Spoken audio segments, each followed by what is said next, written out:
नमस्कार भक्तों, स्वागत है आप सभी का हमारे चैनल भक्ति महोत्सव में। आज हम आपको पुरुषोत्तम मास का 24वां अध्याय सुनाने जा रहे हैं। तो चलिए शुरू करते हैं 24वां अध्याय। उग्रदेव को मणिग्रीव सब कुछ बताकर बोला, हे ब्राह्मण, इस समय मुझ पाप युक्त पर आप अनुग्रह करो। मेरे किसी पूर्व जन्म के पुण्य से ही आप इस गहन वन में आए हैं।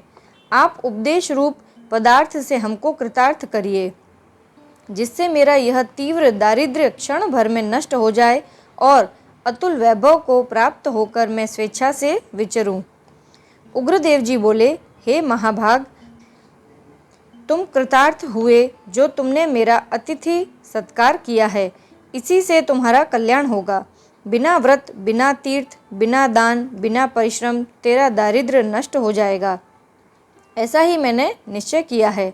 इस मास के आगे तीसरा पुरुषोत्तम मास है, इसलिए तुम दोनों स्त्री पुरुष यत्न के साथ श्री पुरुषोत्तम भगवान की प्रसन्नता के लिए दीप दान करना, जिससे तुम्हारी यह तीव्र दारिद्र्य मूल सहित नष्ट हो जाएगी। तिलों के तेल से दीप दान करना, ऐश्वर्य होने पर घी से करना। इस समय वन में बसते हुए तेरे लिए कोई दूसरा उपाय नहीं है। अगस्त्य जी बोले, इस प्रकार कहकर श्रेष्ठ ब्राह्मण दोनों हाथों में मुरली लिए श्री कृष्ण भगवान को स्मरण करता हुआ प्रयाग की तरफ चल दिया। 2 महीने व्यतीत होने पर जब श्री पुरुषोत्तम मास आया, तब गुरु भक्ति में तत्पर दोनों स्त्री पुरुष उस मार्ग में दीपक करने लगे। आलस्य रहित वे दोनों ऐश्वर्य के लिए इंगूदी के तेल से दीपक जलाने लगे और इसी तरह सारा पुरुषोत्तम मास बिताया।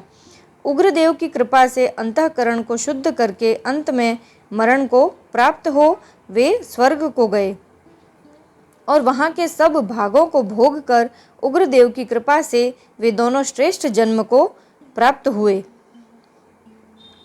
पूर्व जन्म में जो मृग हिंसा में तुम तत्पर थे, इस जन्म में वीर बाहु के पुत्र चित्रबाहु के नाम से विख्यात हुए।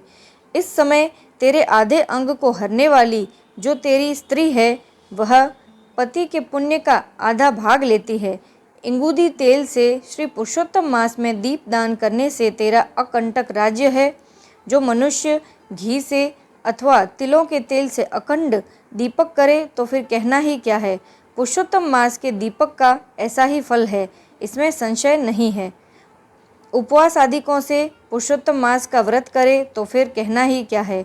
वाल्मीकि जी बोले, इस प्रकार अगस्त्य जी राजा चित्रबाहु के पूर्व जन्म की कथा कहकर सत्कार को प्राप्त होकर नाश रहित आशीर्वाद देकर वहां से चले गए। 24वां अध्याय समाप्त। तो भक्तों, आशा करते हैं आज का यह पुरुषोत्तम मास का 24वां अध्याय सुनकर आपको बहुत ही आनंद आया होगा। इसी तरह हमारे साथ हमारे चैनल पर जुड़े रहें और हमारे चैनल को लाइक, शेयर और सब्सक्राइब ज़रूर से करें। जय श्री कृष्णा। ओम नमो भगवते वासुदेवाय नमः।